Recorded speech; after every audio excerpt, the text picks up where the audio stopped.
Meeting to order. Today is Thursday, February the 13th, 2014 at 7 p.m. Our invocation tonight will be by Mark Mitchell. Everyone please stand.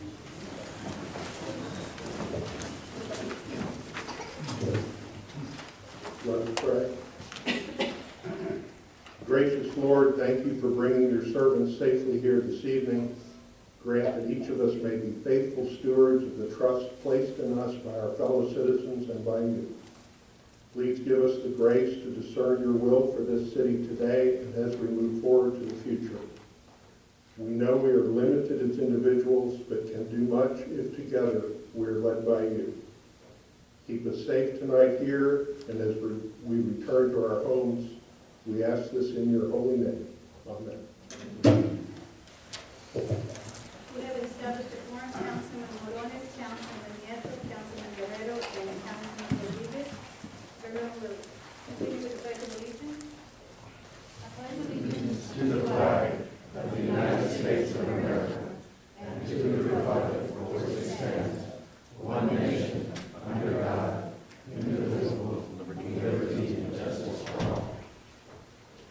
On the Texas flag, I pledge allegiance to thee, Texas, one state, under God, one and indivisible.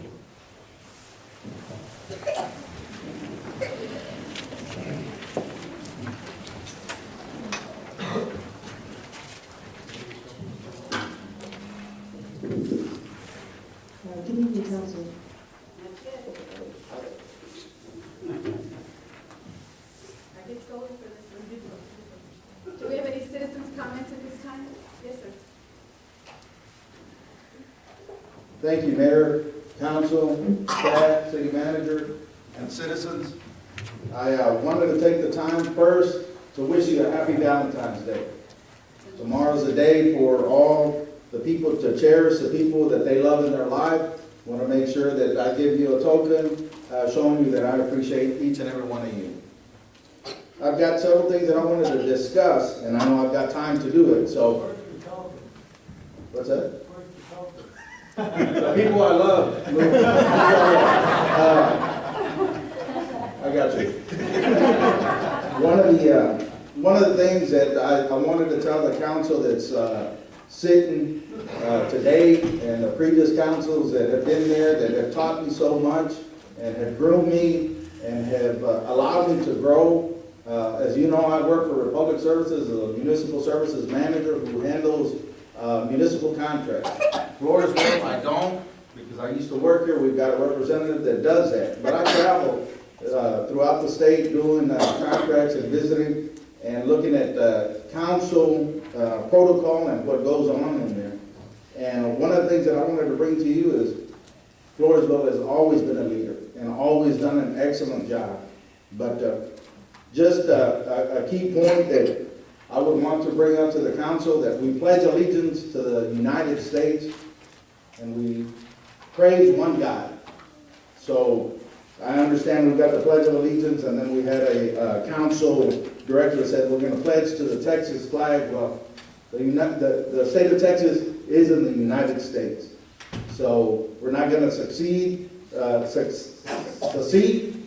it. From the United States, we are one government. So I'd like for this council to consider just to pledge to the United States. The Texas flag, we know we're in the state of Texas. We shouldn't have to pledge to the state of Texas because we are one country and we pray to one God. So one thing for the council to think of, everywhere I've gone, nobody does it. So one thing that this council can easily take and say, we pledge allegiance to the United States. So I've got items that I would like to discuss. A 4A, I know that there was an article about max exodus from the 4A and the 4A board. Me, as don't have to be a city manager, I don't have to be a city councilman. I am a leader in this community. I've talked to the individuals that have been on the board and have left the board, talked to them why, discussed different management styles, and said, we don't quit, we work. We work out our differences, and we continue forward, because it doesn't matter the city manager, doesn't matter, the board members, we're not in it for individuals, we're in it for this community. We love this community, and contrary to public belief or the media, I'm related to no one in this town. Not a single person. Myself, my family, I got the job because I worked hard for it. I left the job because it was my time to leave. So I want you to take the time to discuss a 4A board appointments. I gave my application to the interim city secretary, hopefully make her the city secretary. Good individual, was on my staff before I left. But we discussed Melissa Popham, Councilman Morones, Councilman Nieto, Mayor Garza, Councilman Guerrero, Councilman Rodriguez. Know that Melissa Popham is a leader in this community. She don't need no pat on the back, she don't need anything, but a task at hand, give her some direction and get out of the way. Okay? Sherry Pollock, who has left the city to work for Republic also, and contrary to public belief, I didn't get her the job. That company is corporate America. They got their own deal. They choose who they want to choose. They don't take any recommendations. They've got a big system that they do of screening people and hiring people and interviews. Guess what? I'm not at that level yet, but I will be. She wants to be on the board. Andy Jocelyn, citizen of the city of Floresville, 24A B Street, across from the middle school. I want to be on that board. Why? Because I had never, ever, ever once called that community center the white elephant. I've always supported it. And you know, Councilman Morones, good friend of mine, didn't support it that big. He supported it for the community, and I respect that. So if we want to move this forward, Melissa Popham, Sherry Pollock, Andy Jocelyn, Deb Conley was called. She said, I'll come back if y'all are on board. Leanne Rose says, I'll come back if y'all are on board. Those people that are mentioned are people that want to work for the community center, for Councilman Morones, Councilman Nieto, Mayor Garza, Councilman Guerrero, Councilman Rodriguez, City Manager, Henrietta Turner. But we need direction, and we need to step out of the way so we can get there. If you allow us on that board, we're here tonight, and that's the only reason why. So, thank you again. Happy Valentine's Day. We appreciate your service. We know it's a hard task, especially with one vacant seat. Hopefully we can fill that soon, but we'll work on it. Remember, the truth is the truth, and liars are liars. Okay? Thank you.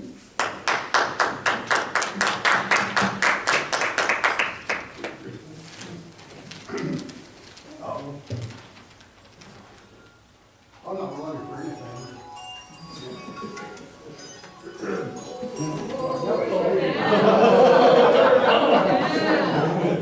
Hot kettle.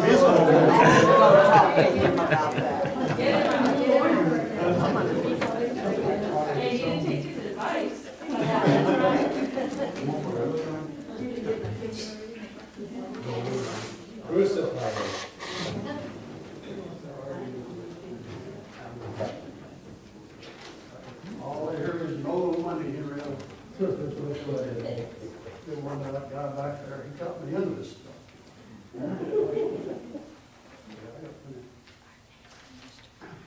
Anyway. Really, I felt like I've been rushing too much. I was started as a volunteer for the Floresville Cemetery Association about almost 3 years ago. In 3 years in June. And, I had bad health all the time and all that. I said, well, I got to quit this rushing around. So I really buried my own plans. And I'm going to go with that with you.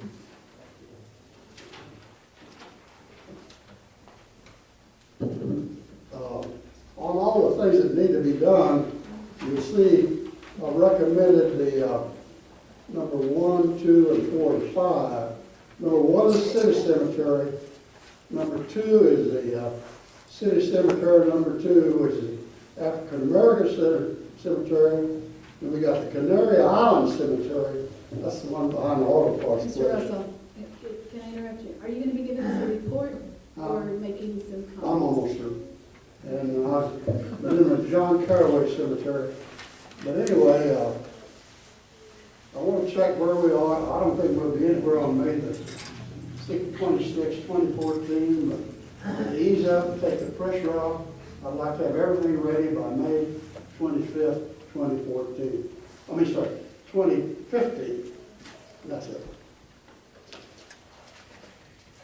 Thank you, Mr. Russell. Thank you, Mr. Russell.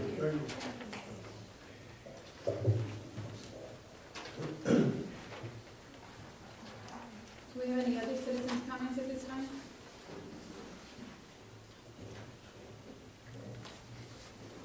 Okay, then we're going to continue with number 1, old business. Consideration and action to approve the minutes from the regular meeting of January the 23rd, 2014.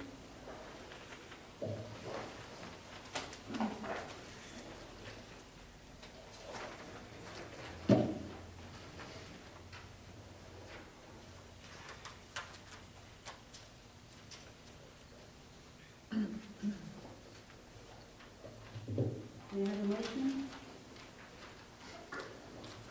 I make a motion to approve the minutes for the regular meeting, January 23rd, 2014. May I have a motion? May I have a second? I second the motion. We have a motion by Councilman Morales, second by Councilman Nieto. All in favor? All opposed? Motion carries 4-0.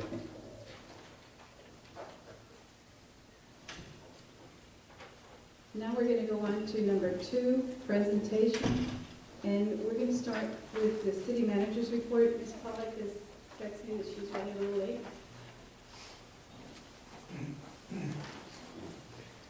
Thank you, Mayor, and City Council, and the public. Let's go ahead, because I don't want to take those flowers. Okay, the city manager report, you have in your packet the city manager report.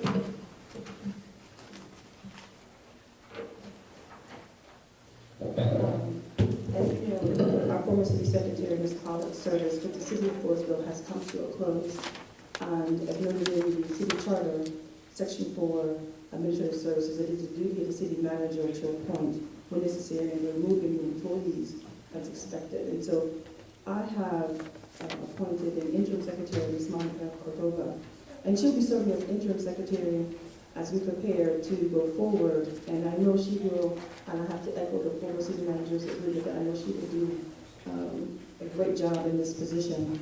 And then we will go forward and advertise as necessary as we prepare.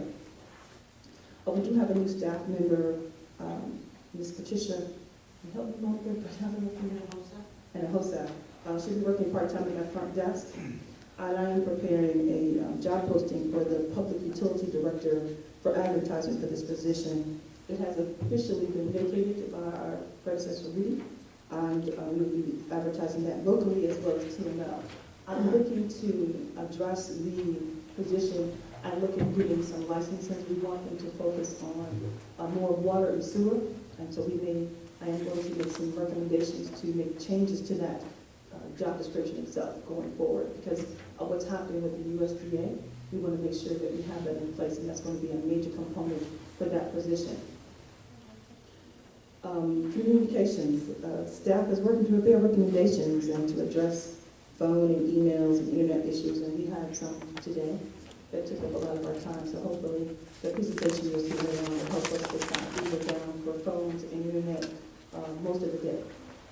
I don't think everybody became online until late this afternoon, about 3 o'clock. Land use plan. In your package, you do have the land use plan that has had a public hearing with planning and zoning. I believe that was on December 18th. And we asked our city engineer as well as our city attorney to make any comments on the land use plan to be presented to the planning and zoning on February 5th. They made some minor comments. The gentleman is Chris Stewart, is that right? Chris Stewart, who did the land use plan for us, was a consultant that you hired to take care of that. And so this is the plan. He will be at your next meeting on the 27th. We're having a public hearing at the beginning of the meeting. And then we're going to go and look for approval. We have the larger map so that you can see. If you have any questions, please don't hesitate to contact myself or Cindy to ask in reference to that. We're hoping that this will be the drop-off and the start to start our new ordinances and to address some of the issues that we've been having to take care of those things, along with annexation, which I believe is the next thing on my report. In looking at the annexation, your land use plan talks about the priorities and what is to do that. One of them is actually the Richardson project that's going north on 181.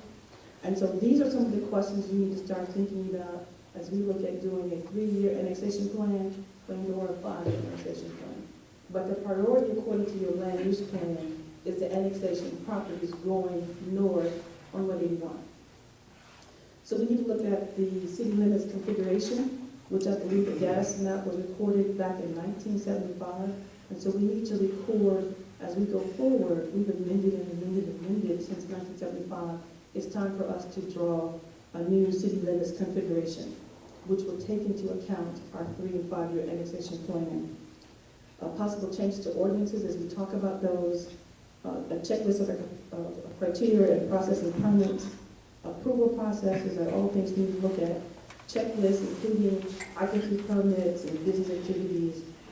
And as you see there, the list, but there is also the cost and the scope of services required to be provided to the annexed areas. There's going to be a presentation to you later on today. One of those we need to have in place is a residential property. So those kind of things we need to set up so we can have that criteria. So we're hoping that you can look at those and hopefully the next, the attorney has been working very hard. We will present some ideas and recommendations for you at your next meeting in reference to annexation, because we really need to get started based on what you approved for the Richardson project. Building permits. The old Walmart, as you know, is under construction and moving forward. We have some new tenants, the Dollar Tree, an extended in-time fitness, a Texas gymnastics academy, are all in construction, and we will notify you for opening dates and occupancy, so they'll be coming forth at a new date. As we've spoken to before, as you know, we did do, at the last meeting, you instructed me to do a media release, a press release, a reference to the 4A, so that did appear in the paper at the Worcester County News, and I want to thank them for that on February 5th. Because it is important, there are 3 vacancies now currently on that board, and they cannot meet. The audit committee, as you see there, is one of the items that we discussed at the last meeting. It also appeared in the paper on February 5th. That concludes my report. Are there any questions? And we can do that. Did we get any response from the last 2 you mentioned, in reference to the 4A board or the audit committee? Yes, we did receive actually an application tonight from Mr. Jocelyn for the 2. I put it at your station, and we received one, I believe, that was sent to you via email. And Mr. Gonzalez, we sent him, he originally asked for just the FEDC. I believe that he would be interested in the audit committee. But that's all I received today. Those are here. We have some applications here as well as online. Will we receive that online or? No, sir, we have not. However, our internet has been in and out, up and down, but no, I have not received any online. And with it, okay, that's fine. When's their next scheduled meeting for the 4A? Well, ironically, the next scheduled meeting is actually the 17th, which is Monday, but it is a holiday. So March will be their next meeting that they have scheduled. I did speak to Mr. Gleason, the chairperson, the president, and he said that they're working on some things with the attorney, but they'll have a full report for us and recommendations and records of the attorney. I know there are lawsuits out there, but they have not given him as the president of that committee a report as of yet, definitely that we can share. Due to the issues that we're having on the internet, just to give everybody the proper, the chance to send in their applications if we're having issues with their internet, would it be best to table the agenda item? I mean, till our next meeting at least? I will follow your lead. I'm just saying that our internet, we have had several instances this week, up and down, and we didn't get live, and I haven't had an opportunity to check all of my emails. but I did check most of them, and I did not receive them. And I don't believe that the secretary has seen them as well. Because, I mean, if they were gonna turn one in, they'd have to actually turn one in by hand. When it comes back up, you'll get 10, 15, 20 other emails. It's not like it'll miss it. And the Wilson County News sells, I don't know how many papers a week, so it was printed in a newspaper, and people, I guess, are not interested in serving on these boards. And then it's kind of hard, because, I mean, we advertised and nobody's come up. I mean, we gotta look at, considering also Mr. Johnson's, we will get probably some why or this, but we need to move forward with having a board in place to be able to operate, and maybe I don't know what's your recommendation on this. Well, we need to have, my recommendation is that you need to fill the 3 seats. Because right now, that board cannot meet, it cannot even have a quorum. So it needs to have at least a 3 seats so that, that way they can have a full operating board. There are a lot of things that were left undone that we need to get forward. I think, I know I met with Ms. Copeland before. She resigned to say that we need to talk about the fees.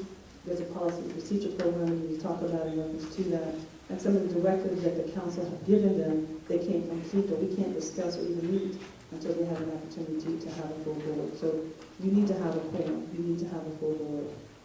There's also an issue that we need to clean up with the TABC, the liquor license, which is consistent of the board itself. We need to definitely address those issues.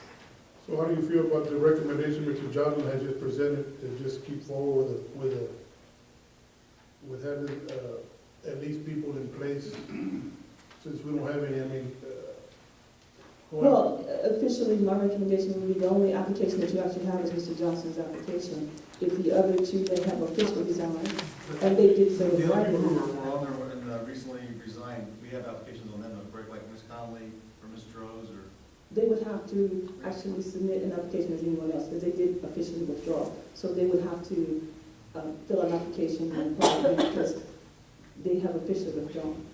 We can pull those applications over. They would need to do so in writing, and We they would, pulled, I think we pulled Mr. Gonzalez's from a previous one he had asked. no, he submitted recently, he submitted in 2014.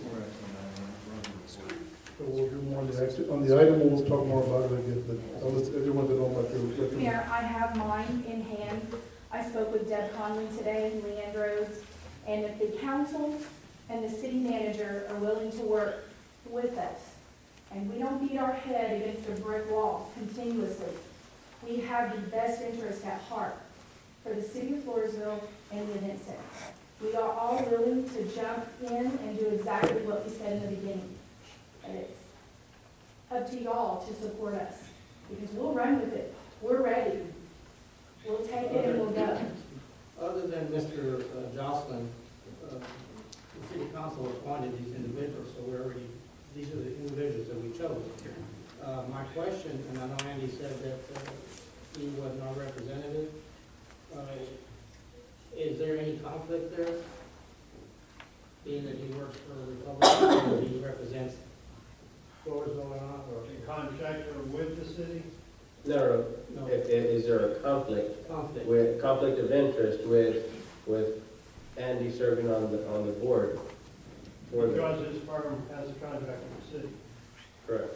Or just because of him in general? Well, I mean, because, the reason I'm asking, what comes to my mind is, the current city manager has a clause in her contract, correct me if I'm wrong, that states that once she resigns, that she can't even be on any of the boards, correct? So, I'm gonna ask that we go into that discussion when we go to the board. keep that in mind. That way we can go to the Here, I'm gonna submit my application.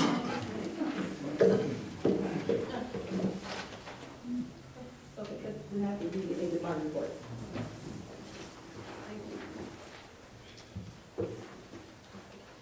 That's in the top, Kevin.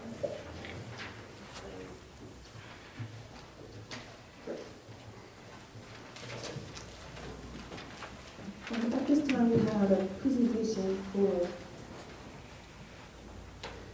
copy for Ms. Pollock in reference to the company dialysis message to them.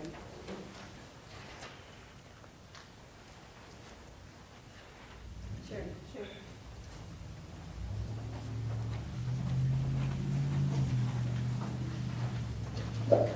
Good evening, Mayor and Council. How are y'all? Long time no see. Hey, everybody. Did you bring the snow with you? I did. I packed it in my luggage and it was a water bottle when I got out. The strangest thing is we were in Tahoe and the first 2 days we were there, it rained. Not snow, not sleet, but it actually rained for 2 days. So it was kind of reminiscent of home. We were the same temperature up there as you guys that were down here on Monday, I think. Was it Monday it was really cold? It was the same temperature at the same time. That was what I was. So it was cool. Thank you. But white. It was a lot of fun. However, I will never ski again, just FYI, in case anybody does. Okay, we have a little presentation. On behalf of the city staff and the city council, we want to give you these flowers and this project. Thank you for all your years of service. Thank you. Okay. Thank you.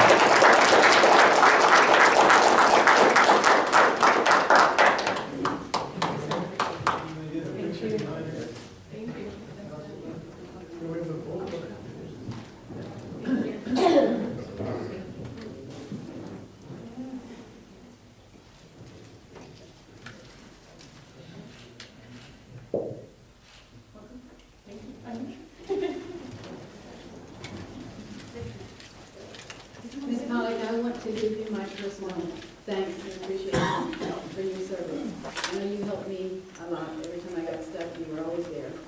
I'll always look at you as a walking encyclopedia because that's exactly what you are. You have a wealth of information that you're always willing to share. Thank you. Sherry, I'd like to put in my 2 cents too.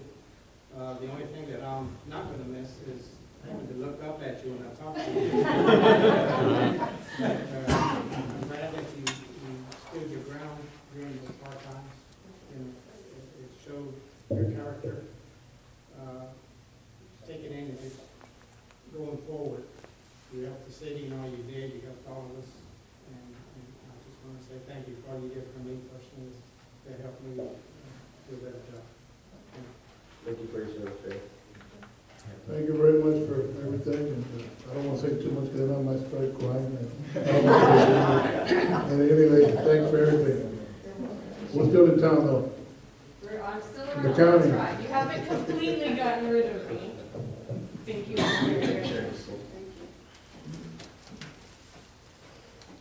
Okay, now we're going to go on to item 2C, our employee of the month for December. Yes. December, actually, I chose Gloria Martinez. Gloria?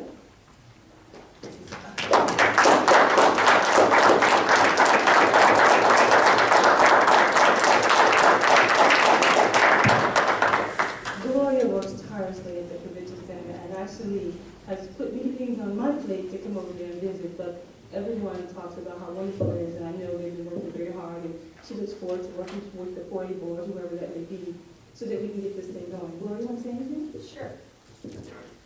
We're very honored tonight to receive this recognition from Ms. Turner. And I invite the city council to come see me sometime and come see what I do out there. Some of you have. But again, I will continue to work like I've been working for almost 2 years for all of you and Ms. Turner. Thank you so much.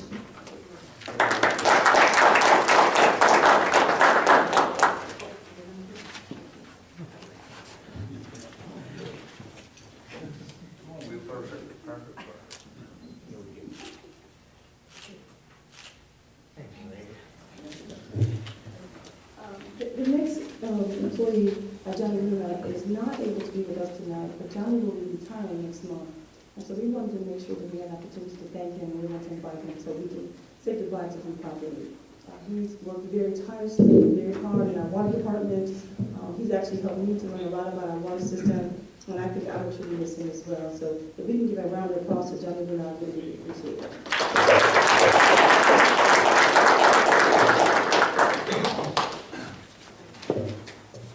Okay, now we're going to go on to item 2E.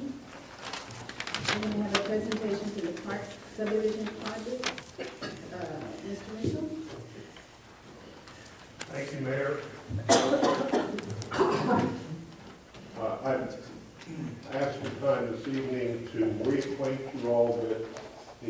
subdivision. It is a subdivision out on County Road 405, Sunnyside Road. You have the master plan and the preliminary plat for phase 1 in front of you. There is a little locator map to help show you where it is. We were at the point of signing interlocal agreements and moving to final plat when the housing market bellied up on us. The market has improved steadily, and now for the last almost 2 years, we've been looking for an investor or a partner or a new developer to come in and take over the project, someone with the financial strength to finish it properly. We had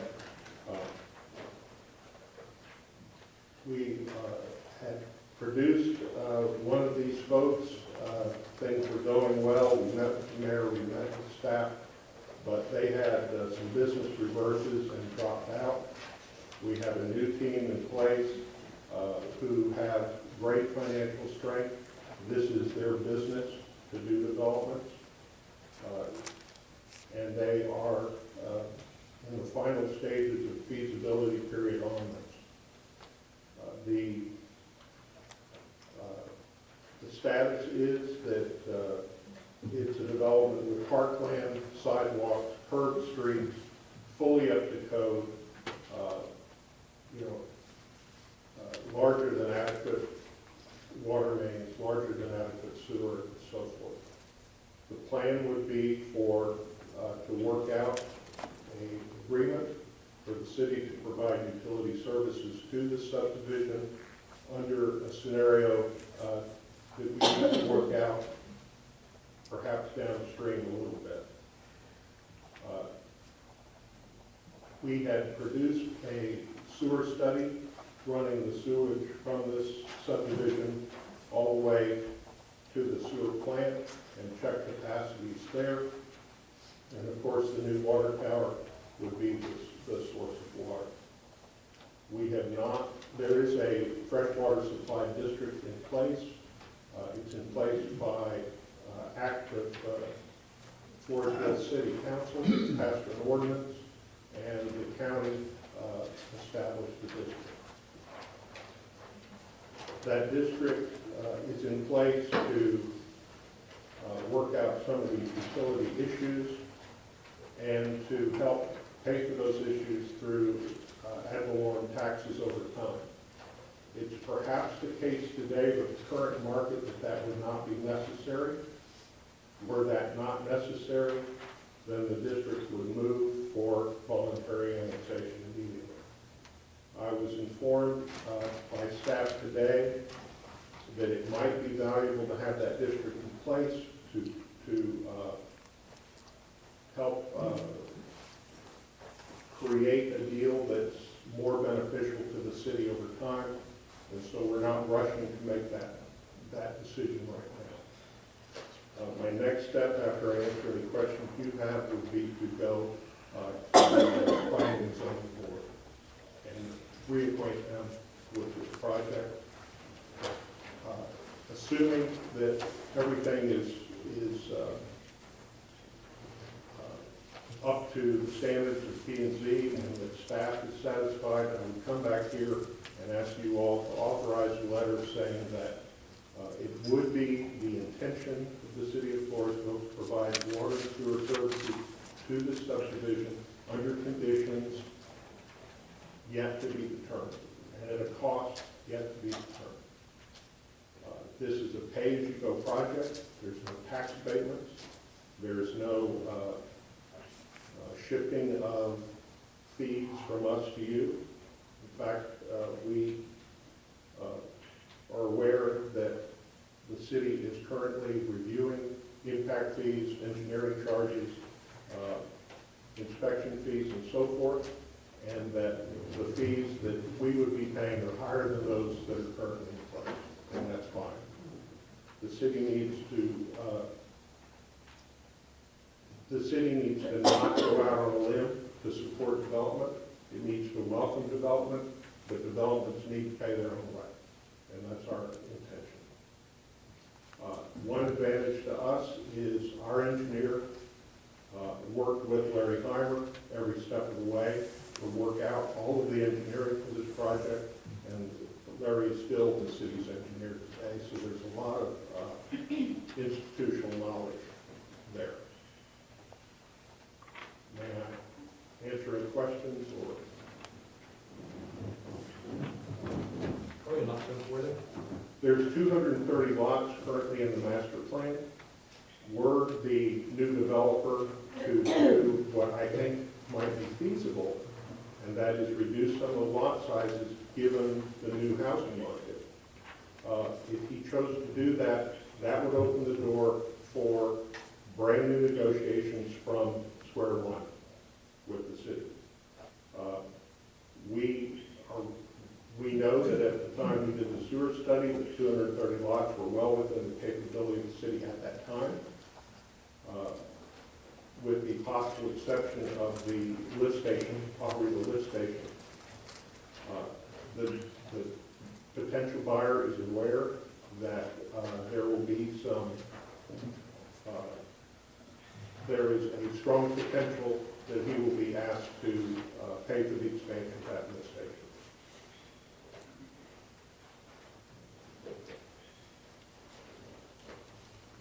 So there's a possibility of being more than 230 lots? It's master plan for 230 today. Were the developer to determine that the market would support more, then the developer needs to work with the city to make sure that the infrastructure is sufficient and to pay for any increases in infrastructure that would be required. But I think, when I originally designed it, we were not sure of the market. There was no Eagle Ford. And so we had a mix of smaller lots and bigger lots up to a third of an acre. Were I to design it today, I would be very inclined to make them all city-sized lots, 75 by 100 lots, and make it a normal city neighborhood, rather than a mix of mostly normal-sized lots fading into, fractional acre-sized lots. You said all the studies that were done with the sewer and the water were done back in 2007, I believe? The letter that we have approving those studies is dated 2005. Okay. Right, so there's no question. Now, as far as the actual results of the study have not changed. That is to say, where the manholes are, what the diameters of the pipe are, what their inclination is. But the load side may have changed, and that needs to be looked at again. Okay. And when you plan on going back to P&Z? We're hoping to see P&Z as early, perhaps as late next week, which case we would be asking to come back before you meet. When's our next meeting?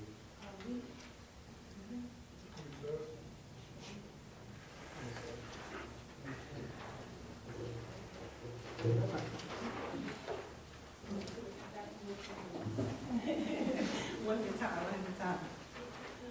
I spoke to the chairman, and Cindy and I spoke to him earlier today. He's willing to meet next week to hold a special meeting. The purpose of that meeting is so that they can start the process, and then what will be on the agenda, hopefully for next week, would be an approval. It's just they're looking for something in writing from the council saying that this is a project that we will look at, this is a project that we want to welcome, and we can provide some preliminary things as we go and negotiate forward, but he needs it at this point. But the planning is going to look at the project, making recommendations to make sure that we highlight all of those financial issues that we need to have, and then come back to you for a letter, some type of letter of approval or some type of letter of reference to that we're willing to work forward and move this project, as they invest a large sum to do the final engineering and go forward this process is what he needs. So we want P&Z to look at it and give you a recommendation as well. So it looks like it'll be sometime in the week, I believe Wednesday, the 19th is what we were able to confirm, to come back to you on the 27th for approval of a letter of intent that we intend to work with them as this development goes forward. And then I received written that by two attorneys. Yes, I met with our attorney as well as Mr. Mitchell's attorney, and they're going to be working together to talk about the annexation, the water, how it would work and proceed, and hopefully we're looking at somewhere between 10 to 15 years as we go through, and it is 4 phases? Yes. There's a total of 4 phases, so the 4 phases should be complete in 10 to 15 years. They have some criteria that we enjoy them saying in reference to voluntary annexation, which is always nice. Also, that they would have a standard for buildings, who we allow to build in their development. They would have approved one so that there would be some consistency in reference to that. And Cindy always smiles because I love sidewalks and parks. And even to come back with a homeowners association so that the parks will be maintained by the homeowners association and not necessarily a burden on the city's taxes. So that we're really excited to put all these things in place. If you're going to ask my recommendation, it is a needed housing development that we need to have. It's going to add rooftop to us, Mr. Mayor, actually, almost in your backyard, literally, by the water tower. So I think it's going to be a very nice subdivision and something we want to welcome and walk through. And that HOA will maintain the lift station as well? It depends on how we work things out.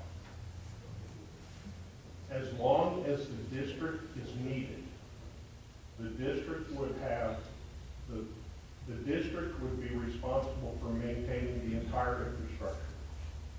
The district has ad valorem taxing authority. That inhibits annexation.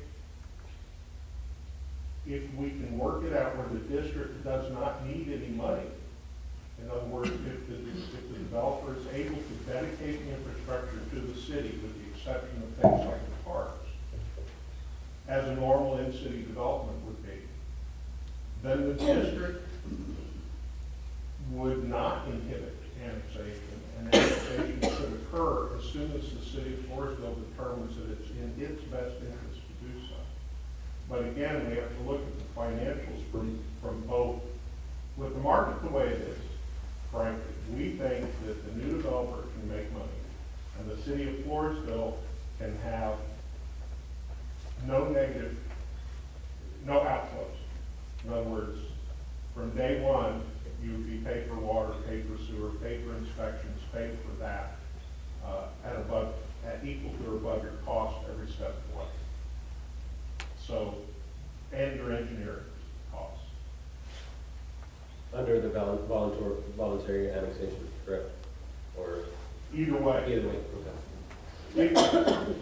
You would be, as long as the district exists, the water and sewer agreements would be between the district and the city as an interlocal agreement between governments. The district is a quasi-governmental agency like a hospital district.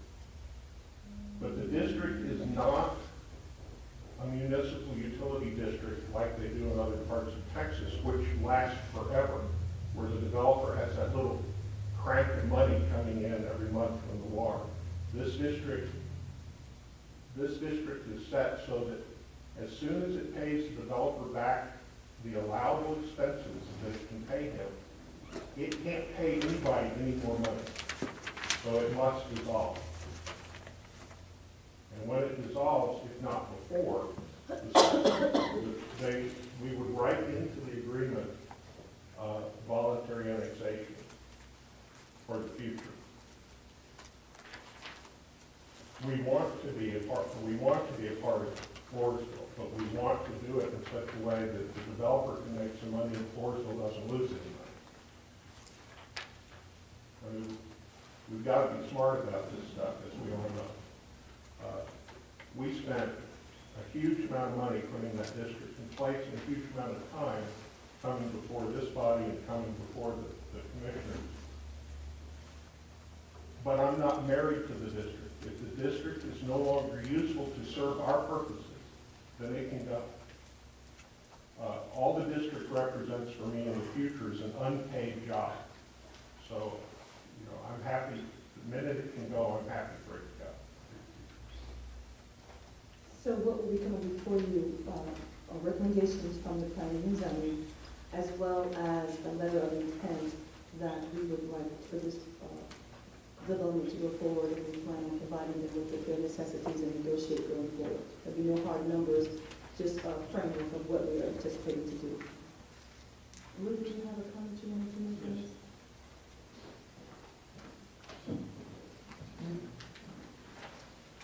I think the council, in previous development matters, has made it very clear that you want the Planning and Zoning Commission to be involved in any review process. And when we talked this morning, we talked about the fact that we wanted this matter, although it's got a long history, going back to 2005, to go back to the present P&Z and be reviewed. And so that we're not leaving too much for guesswork, I thought the best thing to do is to remind you how we did McCoy, which is the most recent successful development we did, or we have accomplished. In McCoy's case, we did a development agreement which the council approved. And the development agreement had annexes to it, which were your field note descriptions, would be simply their plat. It had the annexation scheme, and that annexation scheme in this case is, at this point, a question as to timing or a question as to if. The third part of that description, if you remember in McCoy's case, was we picked up the 181 roadway from relatively adjacent to Roper's all the way out to 301 or 130.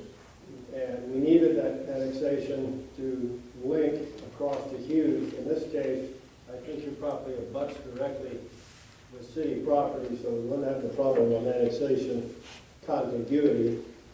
And then lastly, in that case, we had a development scheme laying out the plan for the physical development of the property.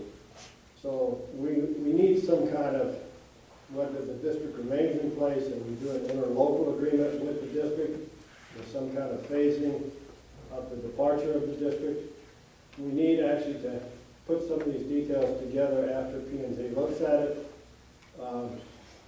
Mr. Mitchell's already commented that the sewer lines have been looked at, the water lines have been looked at, but since 2005, we've adopted the SAW standards, as most of you know, for both water and sewer. We've upgraded a lot of our criteria, so when P&Z looks at that, they've got to look at it from that point of view, make sure those requirements are met. So we have a good deal of work to do. I support the proposition of meeting next Wednesday and giving them the benefit of acceleration because he has a closing to make with the developer that's buying or the developer interest that's buying. But there is a good deal of work to do to get to where we got to in the McCoy's case. And even after we thought we had a perfect agreement with McCoy's, we had to come back and amend it.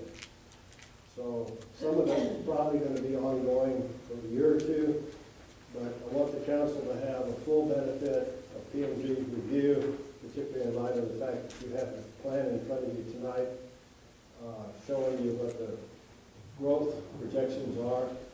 The other thing I want to mention to you is, as we discussed this morning, I believe that your CCN, your Certificate of Convenience and Necessity, goes right out to the edge of this development, and you would have to amend your CCN if you picked up that area for water, and if you picked it up for sewer, if you did retail.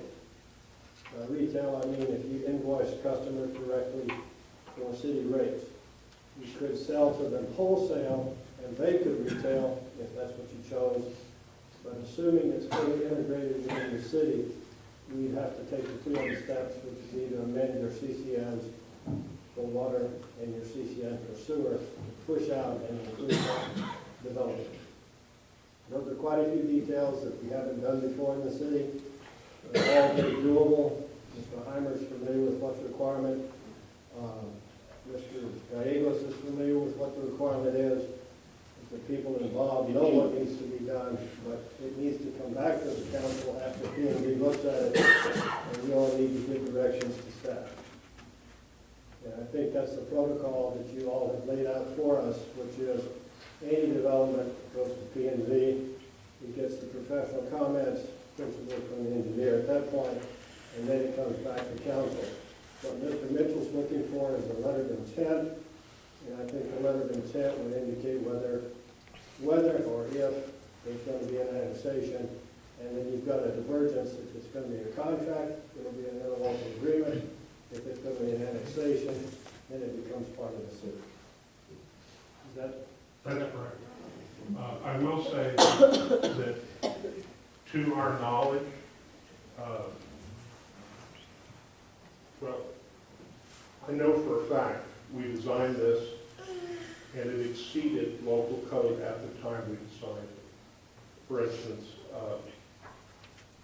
we did a full drainage plan. We did a full soil analysis. We have provided for fire flow throughout the subdivision. We intend, it was always my intention, and it is the intention of the potential buyer to build to current code, whatever that code is, at the time we institute a phase. So if code's a moving target, so will our compliance move with it. Mark, I think I can just a little light for the council's benefit.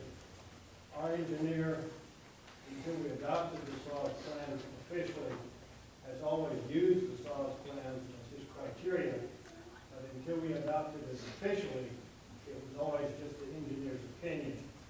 I think he's been working off the SAWS standards, even though they weren't officially in effect until you adopted them a couple of years ago. So that's because Richard was a San Antonio engineer doing residential and apartment and commercial projects in San Antonio. That was the code he was familiar with.